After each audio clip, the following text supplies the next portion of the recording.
my pleasure to introduce our guest speaker and my new friend, Mr. Leon Malmed.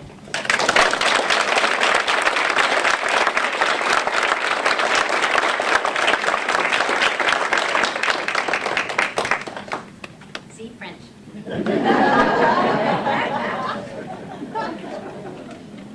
To bring the microphone down. I used to be a storm, and the life has beaten me down.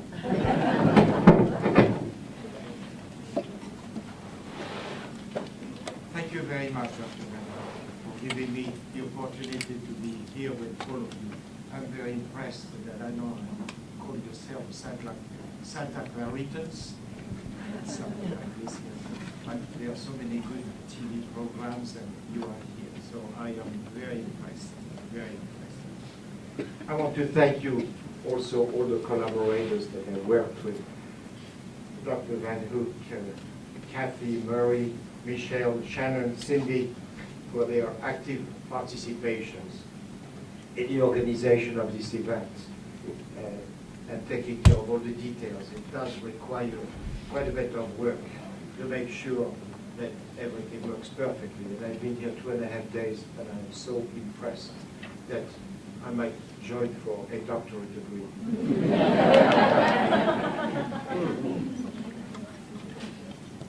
Most important, thank you for your interest in the Holocaust, one of the worst tragedy in mankind.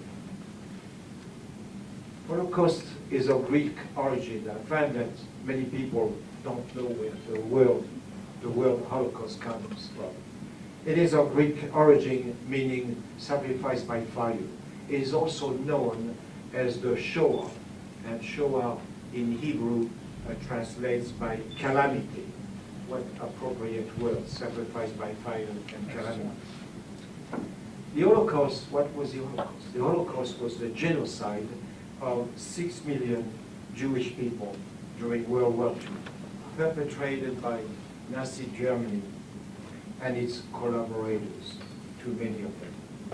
The Nazis believed that the Germans were superior, and some people, most of the other people in the world, were racially inferior.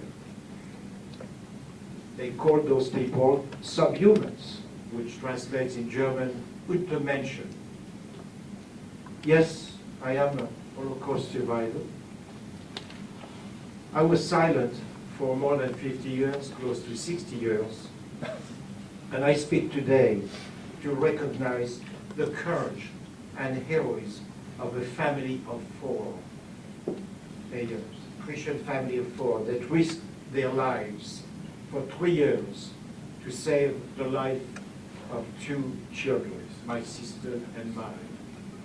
Risking your life for 10 seconds to save a cat or to save a person, whatever, or 5 minutes, or a day, or a week, is important. It is recognized as being a hero. But risking your lives 24 hours a day, 7 days a week for 3 years is more than heroism. Why did I wait such a long time to speak of that period of my life? Painful period of my life. Why did I wait to tell the world about this unbelievably courageous family? The answer is simple. I just could not control my emotions. As you know, men don't cry. And to this day, it is very difficult to control my emotion, and I hope that today will be one of these days.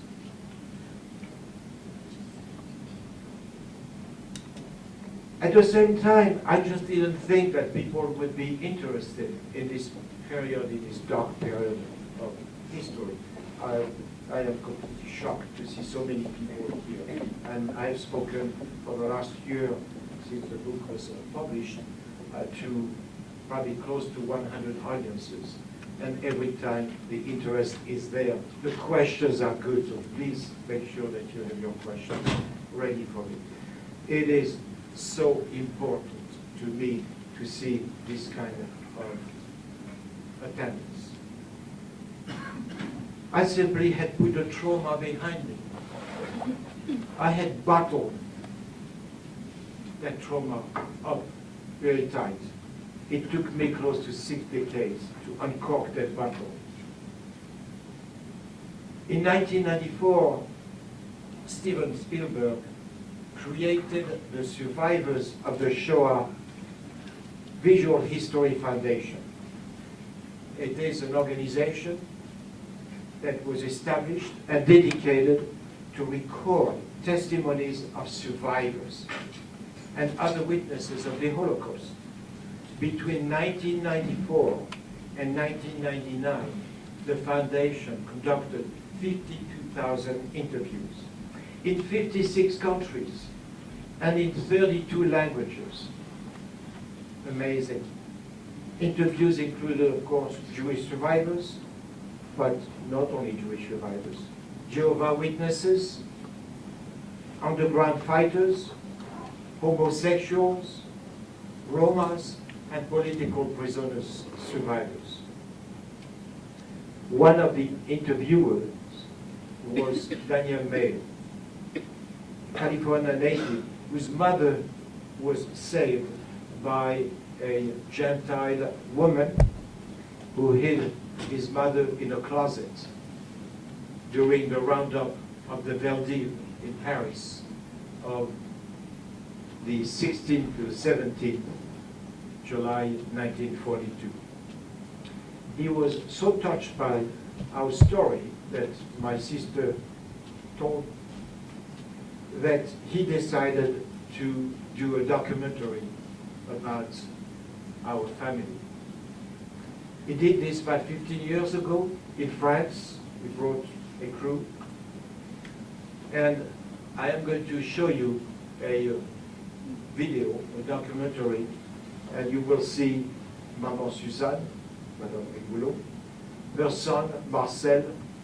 Fortunately, my adoptive father has passed away, so was René, as well as many family members. My sister Rochelle and her husband Izzy. And you also see our town destroyed in 1941 by the German bombing before they invaded France.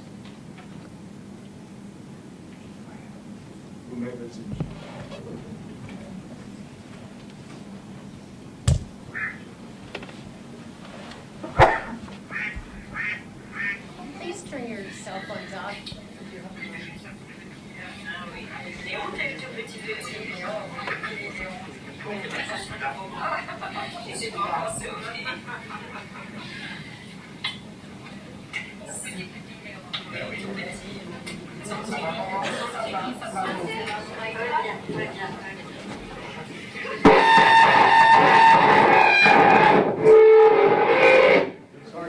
Malmed and his sister Rochelle have come from the United States to visit Suzanne Ribo and her son Marcel, their adopted French family. The events that brought their families together started during World War II.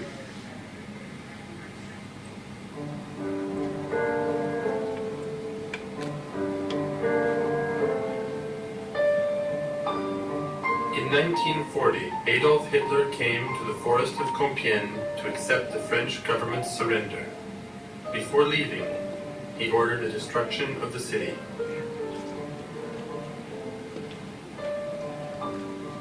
The Germans stayed on and transformed the French army barracks of Wyailleux into a detention center.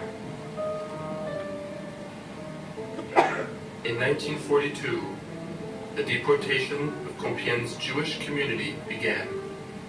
On Rue Saint-Fiacre, there was one Jewish family.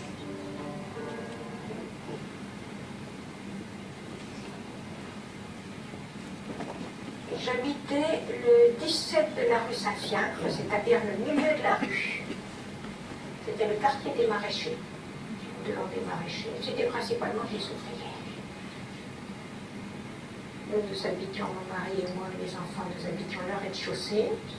Au premier étage, c'était la famille Ribo. Et au second, c'était la famille Malmed, un couple avec 2 enfants. cette famille était des juifs.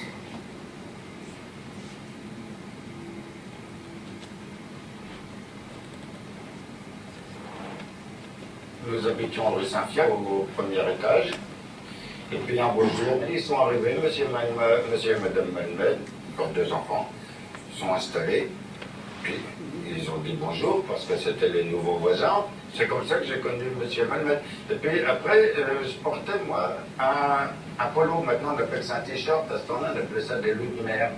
Alors c'était jaune avec une pointe marron, puis il dit, où c'est que tu l'as acheté? Ben, j'ai dit, je l'ai acheté sur le marché de Compiègne, sur la place Saint-Clément. Il dit, c'est chez moi que tu as acheté ça. Starting in October 1940, the Germans imposed many laws that limited Jewish activities in France. Jews 6 years and older were forced to wear the yellow star. They were no longer allowed to go to the cinema, enter a cafe, or sit on a public bench. Mr. Malmed was required to turn in his radio, register himself and his family with the French police, and was no longer permitted to work. Après, il m'a dit, Marcel, il faut que tu viennes avec moi. À ce temps-là, il ne voulait pas rouler tout seul en vélo, puis il avait des toiles déjà. Et on allait chez des anciens clients à lui. Il faisait du troc. Avec sa marchandise, il échangeait des vêtements, il échangeait pour avoir à manger, quoi, pour ses enfants. Puis quand c'était comme ça, ils m'en donnaient toujours un petit peu. Mon mari disait souvent à M. Malmed, tu devrais partir. Tu vois, il commence à rafler. Et puis M. Malmed lui répondait, oh, ils prennent surtout les riches. Les juifs riches, nous, ils ne nous feront rien. Donc, malheureusement, un jour, c'est arrivé. I remember les gendarmes. I remember a knock on the door and being frightened. It was very early in the morning that we saw our parents preparing a very large bag, and somehow they did ask the people on the first floor if they could take care of my sister and myself for just a day, because the gendarme indicated that they were going to take them only for interrogation. But I remember going down the stairs and expecting to see my parents that same day. On laisse pas emmener des enfants quand même à la mort comme ça, hein, sans réagir. Je n'ai pas pensé à moi, je pense aux enfants. Quand il s'agit des enfants, je ne sais pas si vous, ça vous fait le même effet. Vous ne laisseriez pas partir des enfants à la mort comme ça. C'est pas possible. Moi, tout de suite, j'ai sauvé les enfants. Parce que je ne craignais pas. J'avais peur. This is now, as you can see, the police station once was a farm. And in this farm we used to come and get our milk for the day. There was a couple of things that we feared when we came to this farm. It was first, after we came into this archway in a yard, there was this big black dog. And we had to pass that. And then we would go in a house, and we would know the Germans were there because we saw their motorcycles outside in the yard. This Dutchman and farmer was sitting there at the table with a German, getting drunk. Went out and just couldn't wait to go back to our house. Il est arrivé que des gens nous disent, avec ces 2 enfants dans votre immeuble, vous ne craignez pas, les rigolos s'exposent, ils vous exposent aussi. Enfin, dans l'ensemble, je crois que les gens étaient assez compréhensifs, voyez-vous. Bon, quelques personnes ont bien dit, oui, s'ils les gardent, c'est leur bénéfice, mais enfin, vous savez, de tout temps, il y a eu cette mentalité. De dire, alors que moi, je savais très bien que ces gens-là faisaient ça uniquement pour sauver ces 2 enfants. Uniquement. Hein. Ça, c'est... Il y avait pour eux, certes, ils ont eu des risques. Certes, ils ont risqué leur vie et la vie de leur fils, c'est certain. Ma mère, elle n'a pas fait de différence entre Léon, Rachel, mon frère et moi. Nous, on ne connaissait pas les coutumes des Juifs. Alors elle les a élevés comme nous, mais sans leur imposer de religion. Ils n'ont pas été à la messe, ils n'ont pas été à l'église. Non, nous on y allait de temps en temps, 2 fois, quelques fois. Mais pour tout le restant, ils ont été éduqués exactement comme nous. Quand ils faisaient quelque chose qui n'était pas bien, mon père il disait, allez Léon, va chercher les pommes de terre à la cave. Ils étaient élevés comme on doit élever un enfant. In the beginning, I was extremely fearful of being with strangers. However, these people gave me comfort as the days went by. I started to call them Maman and Papa. Monsieur Ribo certainly was a father figure. I saw him as my father.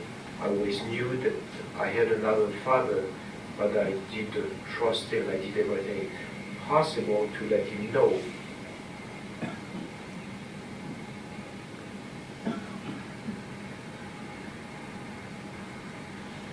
I used to say to her, sure, you don't want to buy that from me because you're not my mother, or I'm not your daughter. She took that with a smile, and, well, I don't know, with a smile, but we felt just, we were family.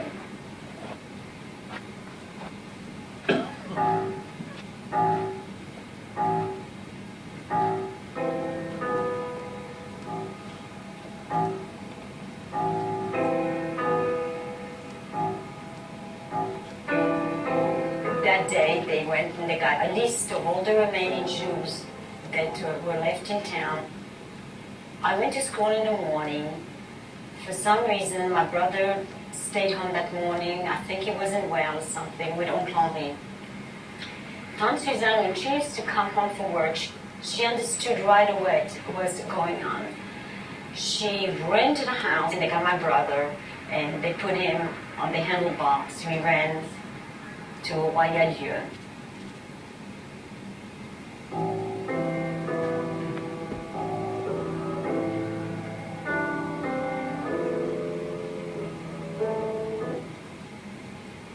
Je suis partie chez la belle-sœur de mon mari, je suis ma belle-sœur aussi, bien sûr. C'était à 4 km d'où j'habitais. Et puis on a été chez elle, elle n'était pas fière, hein. Elle n'était pas plus gracieuse, mais elle n'a pas osé nous mettre dehors quand même. Mais après, elle était contente quand je suis partie, évidemment, parce qu'elle avait peur. Elle avait peur pour elle, bien sûr. Hein. I had another little cousin, the German went to school. And even one of the daughter of this family, they were protecting him. And she said to the German, she says, he's only 5 years old. What are you going to do with him? She said, take me. She was 19. She says, I could work for you. I said, no, you don't have Jewish blood.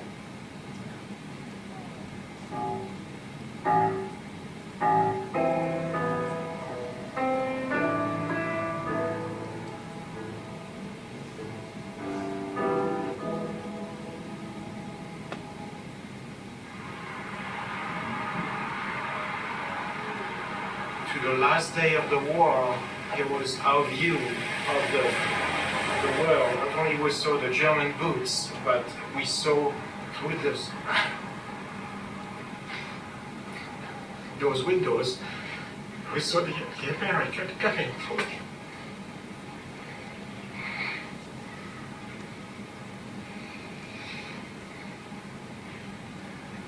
And it was such a joy actually to hear the Americans coming and came out when we saw those columns of people coming on the Rue de Paris. We ran out there and it was liberation.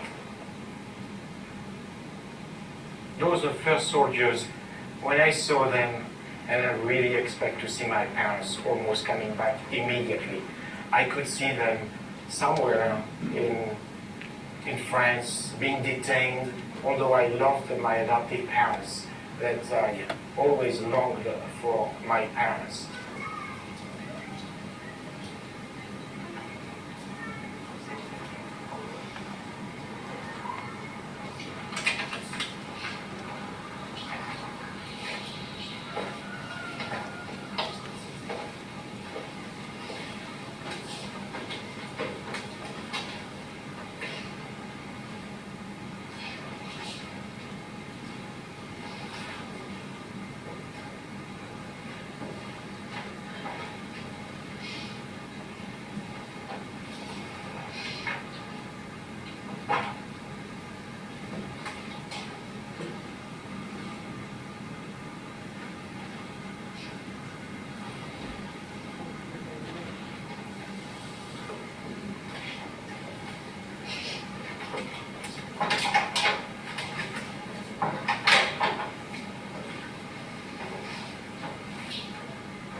chaud comment? Tu vas aller en haut, qu'est-ce que tu es joli et Ça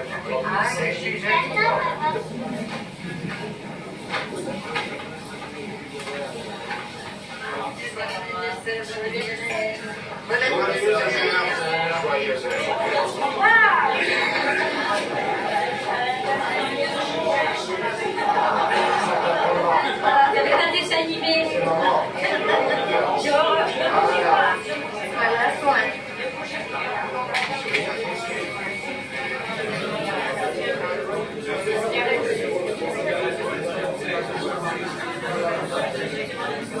Je ne fais pas les discours comme on fait parce que lui c'est le...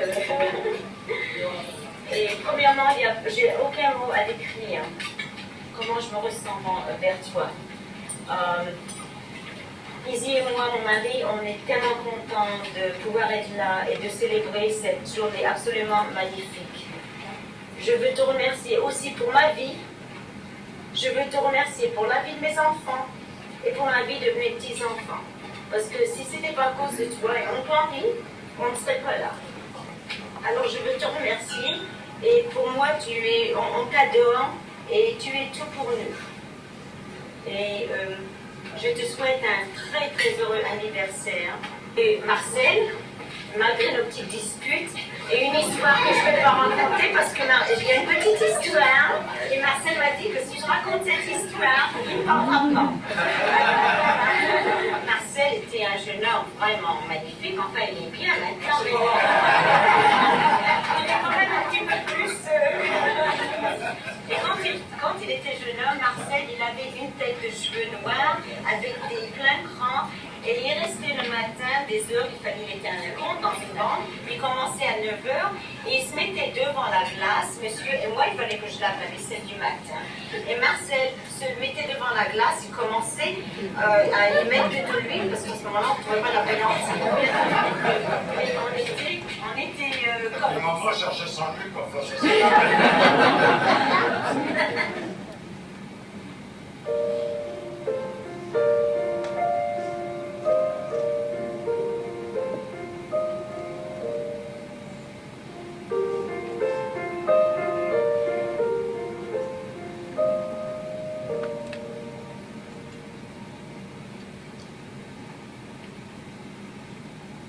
My parents, the Ribo family, were invited to Israel for the planting of a tree.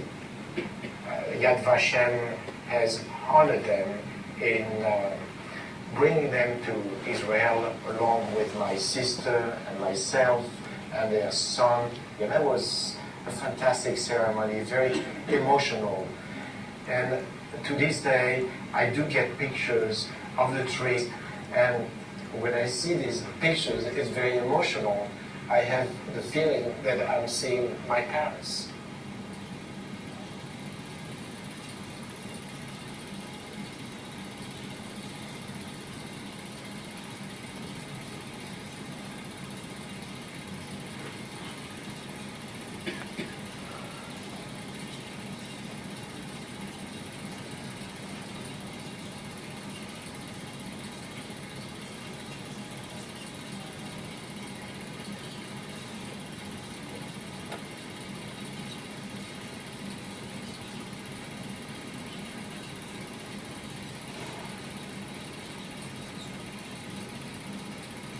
Je voudrais te demander comment tu te sens et quelles sont tes impressions à ce moment. Là, on a été terminé, c'était la cérémonie magnifique, les gens charmants, c'était merveilleux.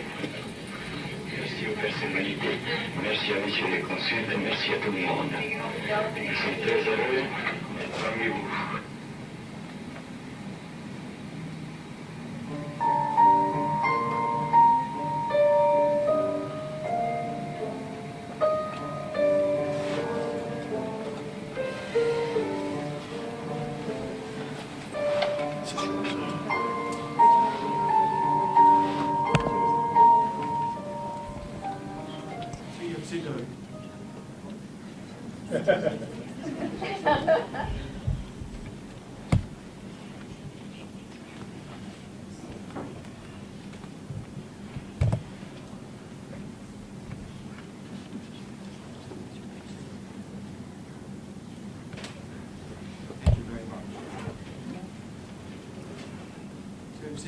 preview of the family. We're going to talk some more about it. So let us review very quickly the history of European Jewish population in three countries that were very much involved with World War II, and that is Poland, Germany, and France. From its founding in 1025, the Kingdom of Poland was a religiously tolerant country.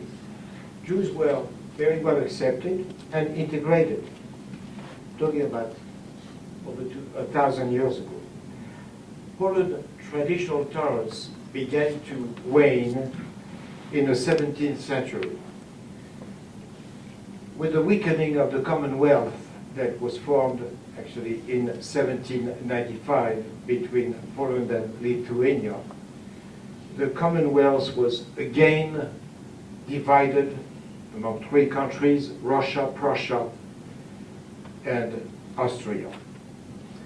Unfortunately, Russia was a very anti-Semitic country, very religiously separated country, and it brought to Poland its country's anti-Semitism, discrimination and persecution of Jewish people, which accounted at the time, in Poland, there was 10% of the population, which is a great number, of the population was Jewish people. After World War I, going over a few centuries, Poland regained its independence. But anti-Semitism, unfortunately, from the political and the public establishment was very strong, ingrained already. What is interesting, though, is that although Poland was anti-Semitic, during World War II, out of 30 million people, 6 million people perished, were murdered. 3 million Jewish people and 3 million Christian people. That is 1/5 of the population. In Germany, in year 500, a long time ago, 1,500 years ago, there were enough Jewish people to form a community which is called the Ashkenazi. Moving 5 centuries, in 1096, the Crusades started, and the false preaching of the crucifixion of Jesus Christ by the Jews inspired outbreaks of anti-Jewish violence and resulted in mass slaughters. More mass slaughters 300 years after that, during 1346 and 1353, when the Jewish people were again falsely accused of water well poisoning during the Black Death plague epidemic. In 1922, moving another 600 years ahead, right-wing radicals in Germany assassinated Walter Rathenau. Who was Walter Rathenau? He was a German industrialist and a prominent Jewish politician. That was the precursor of the anti-Semitic campaign. In 1933, about 500,000 Jewish people lived in Germany. In the ensuing years, with the growth of Nazism and its anti-Semitic ideology and policies, the Jewish community was severely persecuted. At that time, about 300,000 Jewish people left Germany, and it left about 200,000 people at the eve of World War II. At the end of World War II, only 20,000 Jewish people remained hidden somewhere. 180,000 people were murdered. In France, the situation was a little bit better, not much. Jewish people were also persecuted and mass slaughtered during the Crusades. There were altogether 9 crusades. In 1791, however, finally, after the French Revolution of 1789, the French government allowed Jewish people to be granted the same rights as any other citizens. And finally was peace. My ancestors had lived in Poland for many generations, probably many centuries. In the 1920s, the Jewish population was still subject to many restrictions. Jews were not allowed to go to public school. They could not attend universities unless they paid an extremely high tax, special tax, that no one could afford. They were not allowed to hold government positions. The authorities tolerated pogroms and mob attacks, rapes, and murders. In many areas of Poland, Jews were forced to live in ghettos. My parents, who were neighbors at the time, they were in their early 20s, decided to immigrate to France in 1931 to get away from the hatred and the bleak life with no future. Shortly after they arrived in France, the good news is that they did marry. And for 10 years, they were very happy in France. My father was a tailor, my mother was a seamstress. They had a small business selling children's clothes that they manufactured. They rented an apartment in the center of Compiègne, a town of about 20,000 people, located about 40 miles north of Paris. My sister Rochelle was born in 1932, and I was born in 1937. World War II was declared in 1939.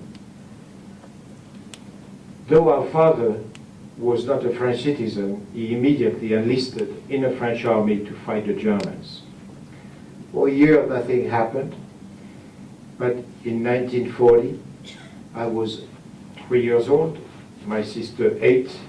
Our lives were about to change forever. The German invasion shattered our parents' dreams.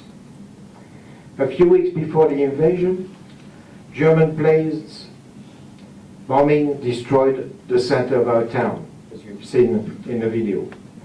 My sister remembers our mother holding our hands, shortly after the air raid, as our small apartment building was crumbling. Our father was fighting the Germans in northern France. Our mother, who did not know how to drive, had probably never been behind the wheel of a car, somehow managed to drive the 3 of us to Paris, which took about, I understand, 2 to 3 hours in those days. Now it takes about 30 minutes. She, along with most French people, thought Paris would be a safe place and that the French army would never let Paris be taken, the capital of France. How can it be occupied by the enemy? Well, that was another shattered dream. 3 weeks later, the Germans invaded all of France, and certainly Paris.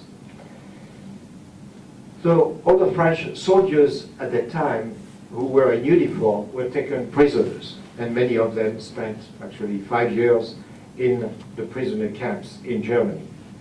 My father was smart. He immediately changed into civilian clothes, it probably cost him his life, and somehow managed to join us, and we were in Paris at the time. Most people who lived north of Paris had followed evacuation orders from the French administration and fled to the south.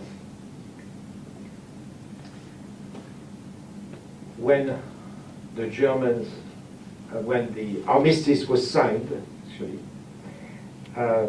most people returned to their homes, and many homes were destroyed. Ours was also destroyed.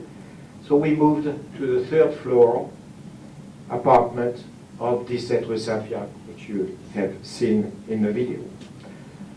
That is an address that brings many memories. No one at that time had any inkling of what was to come. Fear was creeping in. The relative calm was short-lived. The situation was quickly deteriorating. The discrimination against the Jewish population came at an accelerated pace. Any Jewish person older than 6 was ordered to wear a star, a yellow star, visible at all times with the word Jew, Juif in French, in its center. As Daniel Mayers narrated in his documentary, Jewish people were no longer allowed to own a business of any kind, thus depriving them from any income. They were no longer allowed to enter a public park. They were not allowed to eat in a restaurant. They were not allowed to go to the movie theaters. They were not allowed to own a radio. They could only shop 2 hours a day at a time when there was nothing left in the stores. They were not allowed to move even in their own town. And it kept getting worse until the famous Sunday morning, July 19, 1942, at 5 a.m., when 2 French policemen knocked at our door and asked our parents to follow them to the police station. My mother was 31, my father was 35. My sister was 10, and I was 4.5. What about our children? Our parents asked hysterically. The question fell on deaf ears. The Gestapo had told the French policemen to arrest only our parents, who were still Polish at the time, and that's what they were doing. The commotion woke up our neighbors from down below. They came up to see what the noise was all about. Very unusual at 5 a.m. on a Sunday morning in a very quiet neighborhood. My father told them that they were being taken to the police station, and they didn't know for how long, and they didn't know what to do with us. Monsieur Ribo, our second floor neighbor, we hardly knew, said, "Mr. and Mrs. Malmed, do not worry, we will take care of them until you return." My sister and I were crying. I was hanging on to my mother's skirts. These are my first memories. Mr. and Mrs. Ribo kept reassuring our parents, "Do not worry, Rochelle and Leon are in good hands with us." Little did we know that it was the last time we would ever see our parents. So began our new lives with total strangers. This couple put their lives and the lives of their 2 sons, René, 20, and Marcel, 17, in mortal danger for the next 3 years.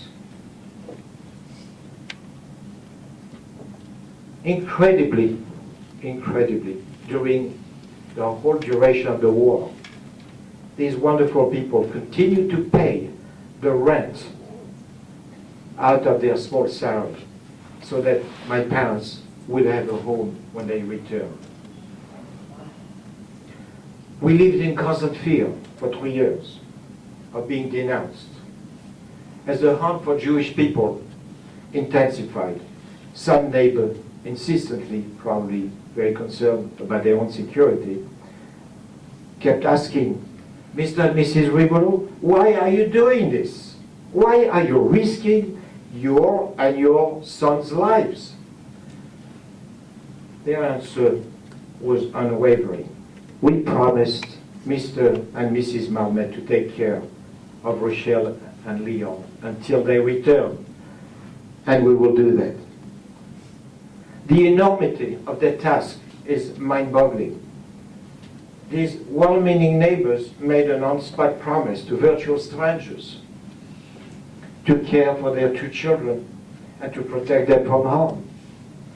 They refused to remove the unbelievable burden on their life by giving us up.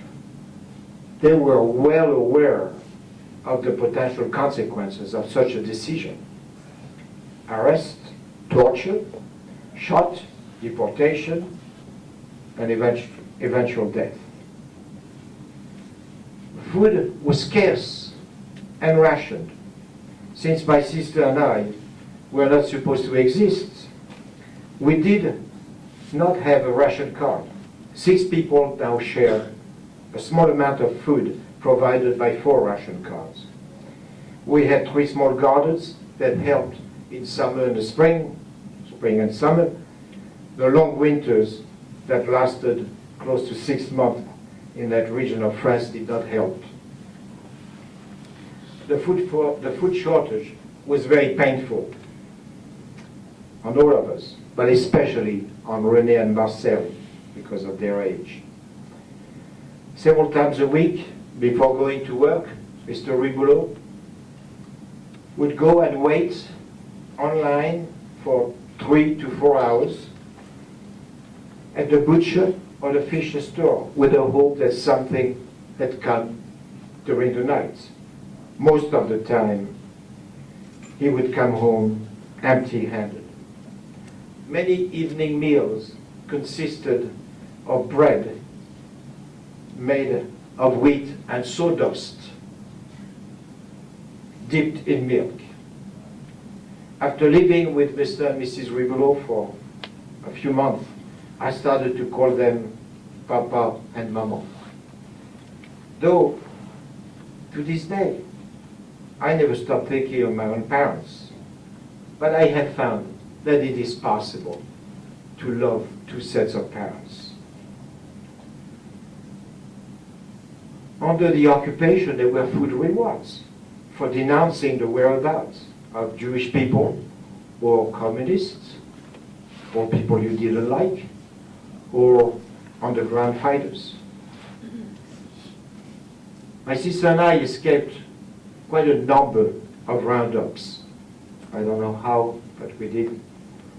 However, on September of 1944, we had less than 2 minutes to escape the SS that came to arrest my sister and I. That's what my sister Rochelle talked about in the video. They probably had been tipped of our existence, our location.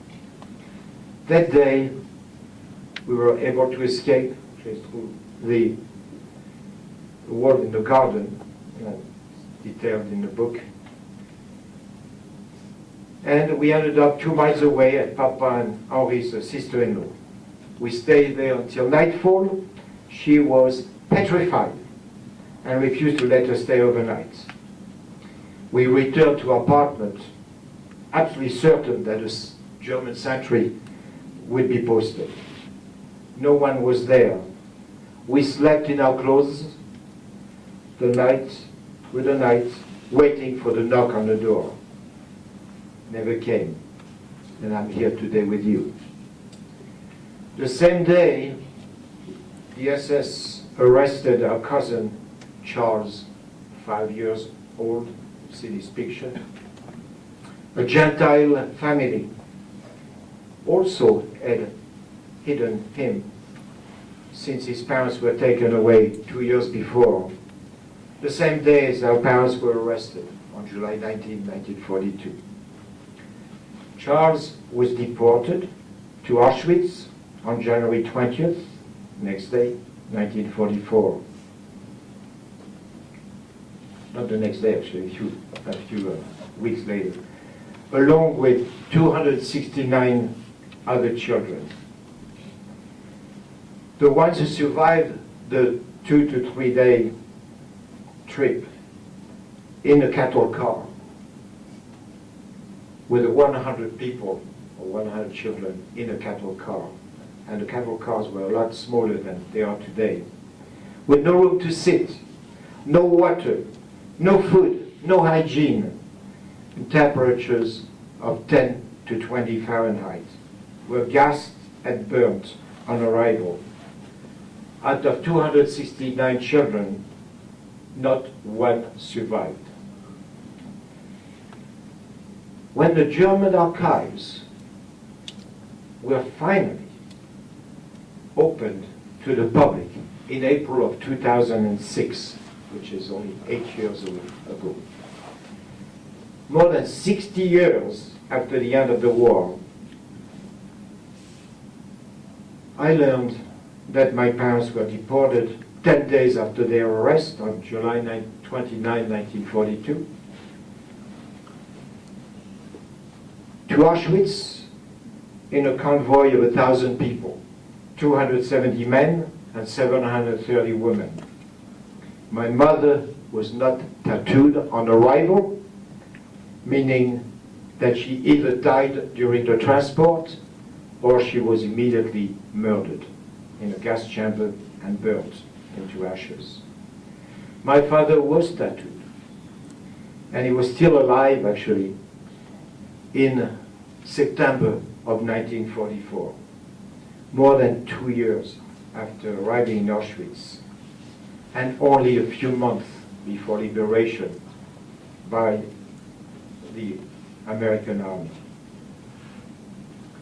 Before the war, there were approximately 500 Jewish people living in our hometown. At the end of the war, my sister and I were the only survivors who had remained in Compiègne. The war ended in 1945, 5 long years after the start of the war. My sister was 13 and I was 8.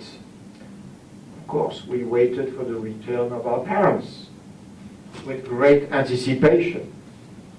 It took a long time to accept that we would never see them again. So we thought the war was ended, our parents would come back. No. The torments were behind us. It was not to be. Adding to the trauma of our parents, still not having returned and having lived for 3 years in constant fear, day and night. A surviving aunt and uncle, brother and sister of our parents, with the good intention of reuniting the family, requested forcefully in an announced visit in Compiègne that we immediately live with them. We didn't know these people. My sister and I had seen them maybe once or twice before the war, and we were way too young to remember. So we refused to go. Papa and Mama, Henri and Suzanne, had never met them, and they were not going to let us live with strangers. We still believed that our parents would come back any day now. After a month of legal battle,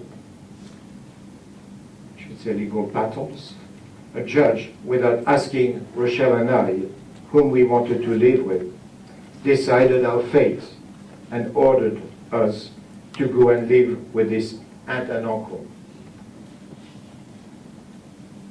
They resided in a town about an hour away, north of us, north of Compiègne, called Saint-Quentin. It's the same spelling as our Saint-Quentin prison, and I can assure you that for 4 years I really felt that I was in Saint-Quentin. So I don't need to go there to understand how they feel. I loved Papa and Mama Ribo. They were my parents. They're the only parents I had ever known. It was the family that has saved and saved our lives, risked their lives. the family that has starved for us, and most importantly, had given us the unconditional love that we needed so much. I just wanted to run back to the only parents that I had never known. After 2 years in St. Quentin, my uncle and aunt decided to send my sister to an aunt in America. Sounds good, but when you are together, I was 10 years old, and what was going to happen to me? And she didn't want to leave without me, but forcefully she had to leave. So I accompanied her to the train station in St. Quentin on a cold December day of 1949. I didn't know then that it would be 13 years before we would see and talk to each other again.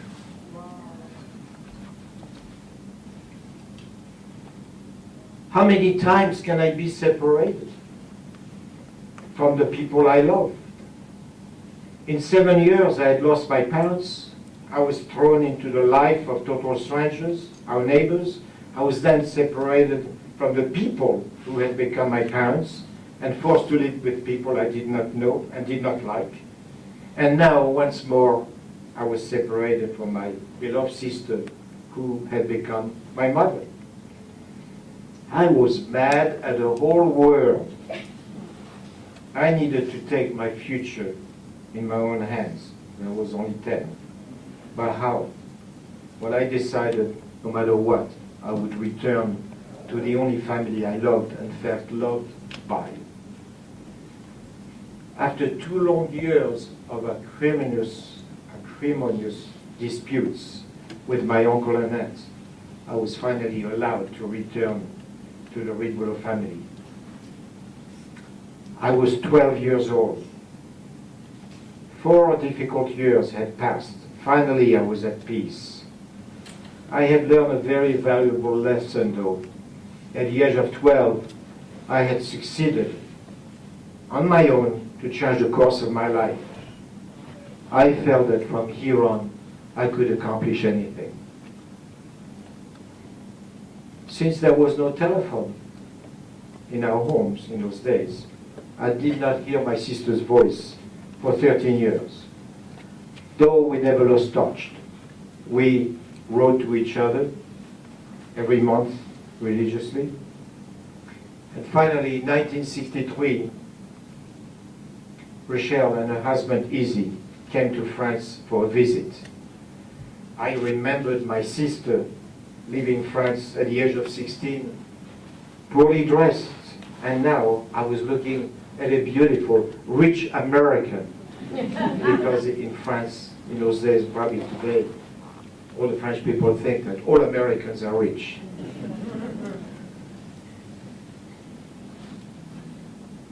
They convinced my sister and her husband, Izzy, convinced my wife, my then wife, and I to immigrate to America. 7 months later, in February of 1964, my pregnant wife and our 18-month-old son debarked, actually, on with about $500 in our pocket or less, came down the passageway of the SS France in New York Harbor. After immigrating to the US, I continued to write letters every week to start with to Papa and Mama Ribo. I went back to France and visited with them at least once a year for as long as they lived. My sister and I brought them to the US twice. Papa Henri died at the age of 84 and Maman Suzanne at the age of 98. A very long life for someone who had had such a hard life. My wife Patricia and I were there with them during their last moments. My sister and I are still in touch with all the descendants, grandchildren, great-grandchildren as well, of Papa and Mama Ribo, with visits, telephone, Skype, email, and Facebook. In 1978, my first wife told me all of a sudden that she wanted her freedom.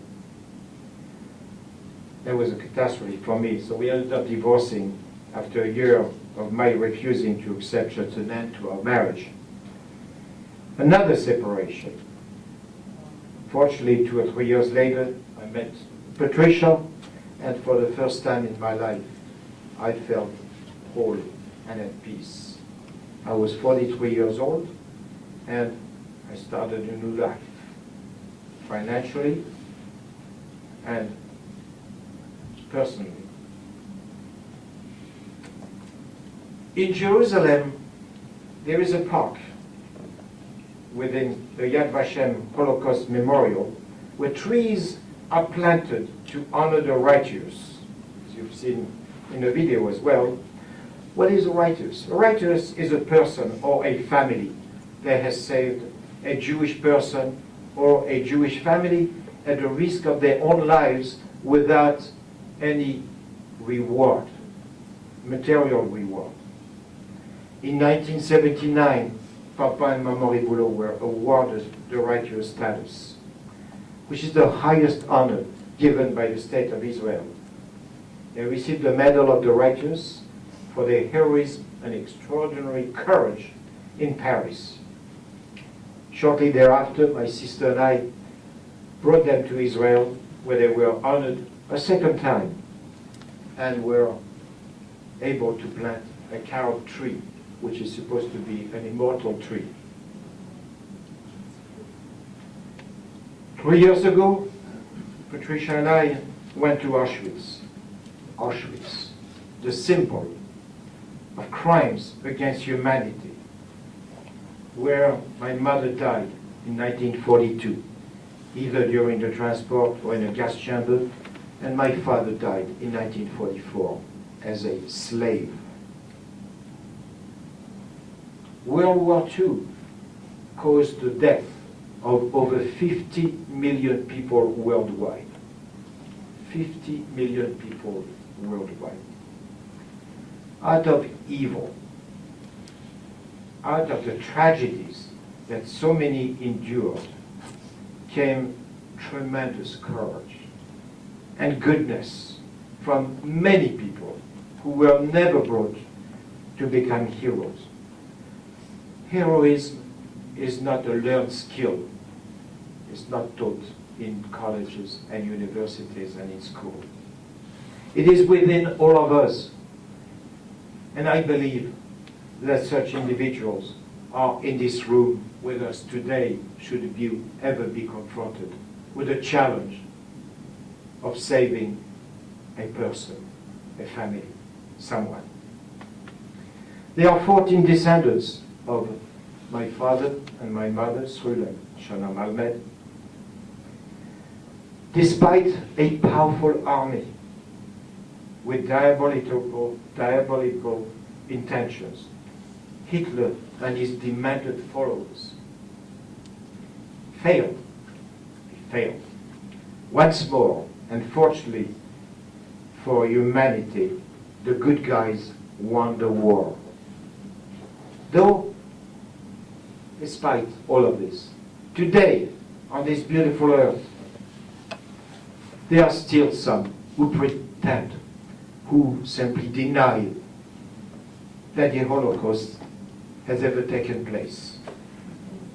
And there are those who continue to perpetrate ethnic and religious hatred. We must not be silent. We must voice our disagreement with those people. So at last, I testify with the hope that my children, my grandchildren, my friends, the audiences I address, and the readers of We Survived, At Last I Speak, would prevent, each in their modest way, repeating the mistake of the past. I also hope that writing about my personal story and related events that took place 70 years ago events that could have annihilated the whole world will contribute to a better world. Is this a utopian thought? Hopefully not.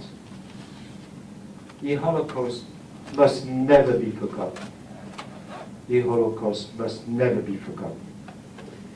As long as I live, I will never forget Henri, Suzanne, René and Marcel Ribo, the family that saved my sister and I from certain death at the risk of their own lives. But beyond the Malmed family, it is the soul of humanity that the Ribo family have preserved. Thank you. Thank you.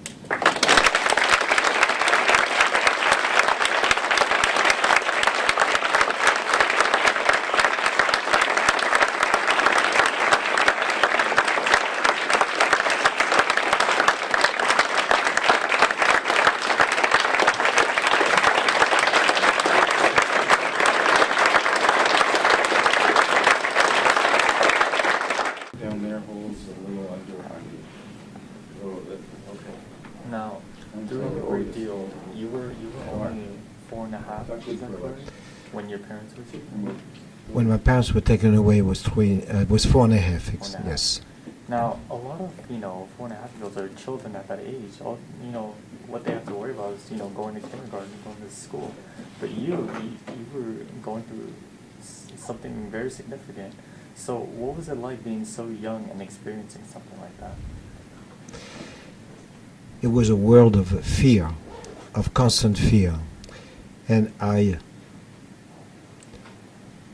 hardly remember when I was 4.5 but I knew that something was very wrong with the people around me, and I was hanging onto these new people, and that's the reason why, after spending a few months with them, I started to call them Papa and Mama, because I needed some parents.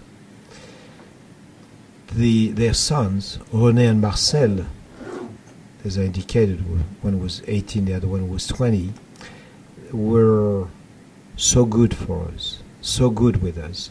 Although we deprived them of their real freedom, we put them in danger, we took their food away from them, but they continued, the whole family continued to be good. But the fear was there, and I remember the fear. At night, I would wake up every night for a month, probably a year, at about 5 o'clock when my parents were taken away. And your sister was the only family you had at that moment. That is correct. So how strong was that bond between you two during this time?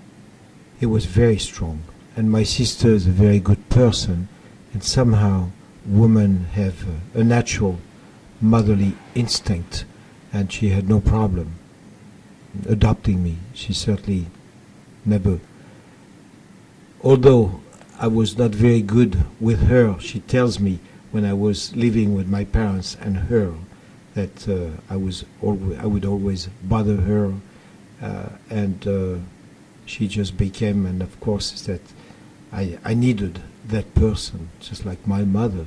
And although she was only 5 years older than I was, but she was virtually my second mother, my third mother. And when you decided to speak out from your silence, how did she react when you said that, or when you told her?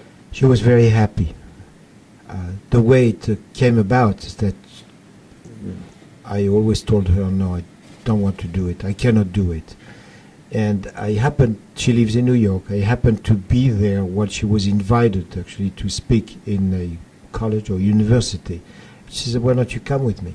So I came, and I was sitting in the audience, and the audience, some people in the audience asked questions that she could not answer, and she asked me to answer the questions.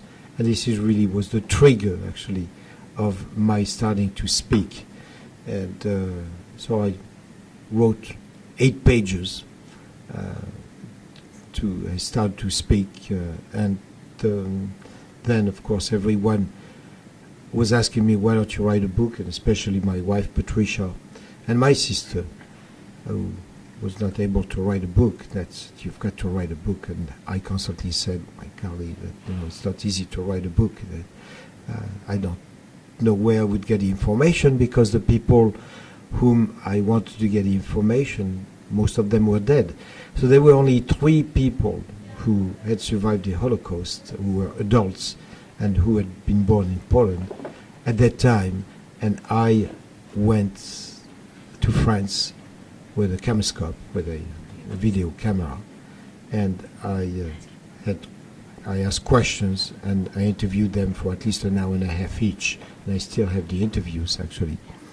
So I was able to get some material. Then I also made so many calls to people, neighbors in France. Some people had moved to Australia, in England, in Germany, and so I did a lot of research. But my sister really was the trigger that day that I helped her with the questions that the audience asked her. Now, when you came to speak today, I think you were aware of the fact that you were going to be speaking to some students. And because the Holocaust happened, over 50 years ago, 60 years ago, I think some students don't realize how important of an event that is. Is that part of the reason why you choose to speak at, universities?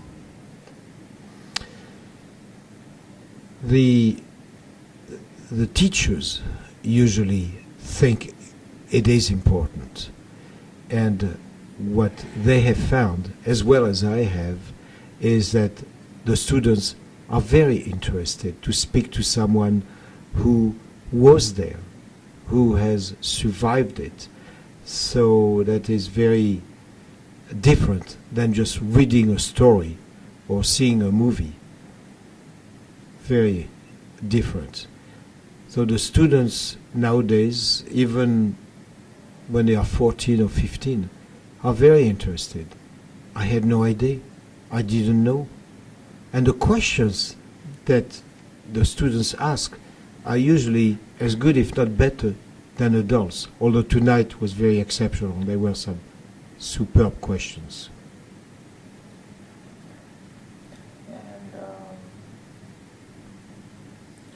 And your parents, your second set of parents, the ones that took you in, they did a very brave thing, and you know that. So, and you were very close with them, but now that they're not here anymore. I mean, what did you have to say to them? Like, did you say anything special when they passed away? Oh, very much so. In fact, that at each of their funerals, we miss them. My sister and I still miss them today. But at their funerals, the mayor and the senator of the department, which is the state, were there. And I made a speech, a very moving speech for each one of them. And it was very difficult, actually, for me emotionally to hold myself from falling apart, but I was able to do that. And it was the last respect, actually, that I could do for them. But it was very much appreciated by the family and by the community. The fact that since they were Catholic, the funerals were held in the church, and there were quite a number of speeches made. And there was not enough room in the church to contain all the people. Fortunately, it was nice weather, so the doors of the church were open, and it was an overflow outside. And it was, we were there. We came 2 or 3 days before they passed away. We were told by the doctors I spoke to that they only had hours, if not. So Patricia and I were in a plane the next day when we learned about it. And we stayed there. In fact, Maman, she lasted like 10 days, and I was there for 10 days.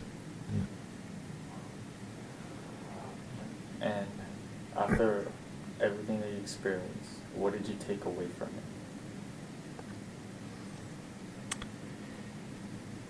I take away that men are absolutely insane and crazy, violent, and I don't know what the cure is. When I was about 9 years old, that was when the United Nations was put together. And I remember, I don't know why I remember that, I said it's wonderful, there will never be a war again, because I really trusted the United Nations would bring peace to the world. We didn't know that 50 million people had died at the time. In fact, I only learned not that long ago. But I knew that a lot of people had died and suffered, and war was futile. It doesn't solve any problem.